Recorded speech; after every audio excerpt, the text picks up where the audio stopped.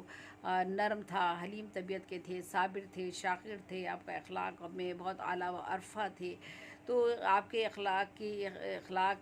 جو ہے اس کے لیے تو پورے کتابیں چاہیے آپ کے اعلیٰ اخلاق اور صفات کو بیان کرنے کے لیے، تو بہت سی جو ہے وہ بڑا طویل جو ہے وہ صفات چاہیے جن پر آپ کی جو ہے سیرت کے بارے میں بات کی جا سکے۔ جہاں تک آپ کی شجاعت اور بہادری کی بات کی جائے تو اس میں آپ کو بلند ترین مقام اور مرتبہ حاصل تھا۔ آپ کے جتنی بھی غزوہ اور جنگوں میں آپ نے حصہ لیا، اور آپ کے ساتھ ساتھ آپ کے صحابہ نے حصہ لیا، اور دیگر لوگوں نے آپ کے ساتھ دیا، وہ سب صرف آپ ہی کی وجہ سے، آپ کی شجاعت اور بہادری ہی کی وجہ سے ان لوگوں میں یہ حوصلہ اور ہمت جو تھی، وہ طاقت جو تھی، یہ صرف آپ کی وجہ سے پیدا ہوئی۔ تو آپ کی شجاعت کو اور بہادری کا تذکرہ جو ہے وہ کس قدر اہم ہے، اور یہ اگر آپ کے اندر یہ صلاحیتیں، آپ کے اندر اللہ تعالیٰ نے یہ صلاحیتیں، منتظمانہ صلاحیتیں رکھی تھیں، اور یہی وجہ تھی کہ آپ کو اللہ تعالیٰ نے، چونکہ ایک پیغمبر، اور وہ بھی ایسا پیغمبر جو کہ آخر الزماں کہلایا، جس کے بعد دنیا میں نبوت جو ہے وہ ختم ہو جاتی ہے، تو آپ کو اللہ تعالیٰ نے تمام خصائل سے نوازا تھا۔ آپ کے اندر سخاوت بھی تھی، دریا دلی بھی آپ کے اندر موجود تھی، اور بہت ہی انکساری بھی تھی، ملنسار تھے، خوش اخلاق تھے، اور کبھی انا اور خودداری بھی آپ کے اندر بہت تھی۔ کبھی جو ہے وہ آپ نے کسی لالچ اور کسی طمع کی طرف آپ نے جو ہے وہ نظر نہیں کی، اور بلکہ ان چیزوں کو جو تھا، تمام برائیاں، جتنی بھی دنیا میں برائیاں اس وقت اہل عرب میں موجود تھیں، ان سب سے آپ نے ان لوگوں کو دور لے جانے کے لیے، دور ہٹانے کے لیے آپ نے اسلام کی تبلیغ کی اور اسلام کو پھیلانے کی کوشش کی۔ گو کہ آپ کا بچپن جو تھا یتیموں کا بچپن تھا، آپ نے جو تھا، آپ کے سر سے ماں باپ کا سایہ اٹھ چکا تھا، آپ نے بہت ہی بچپنے میں بہت زیادہ تکالیف کا سامنا کیا، اور آپ کو وہ زندگی میسر نہیں آئی جو کہ دوسرے بچوں کو میسر آتی ہے، لیکن آپ نے ان سب کے باوجود جس ہمت اور حوصلے اور جمع مردی اور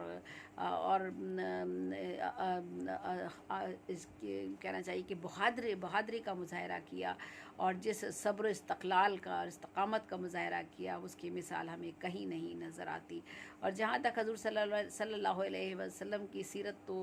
بلکہ ان کی اگر صورت کی بھی بات کی جائے تو ان جیسا دنیا میں کوئی دوسرا شخص پیدا ہی نہیں ہوا۔ تو اللہ تعالیٰ کے وہ محبوب، اور اللہ تعالیٰ ان سے محبت کرتا، اللہ تعالیٰ کی محبت ان پر نچھاور، اور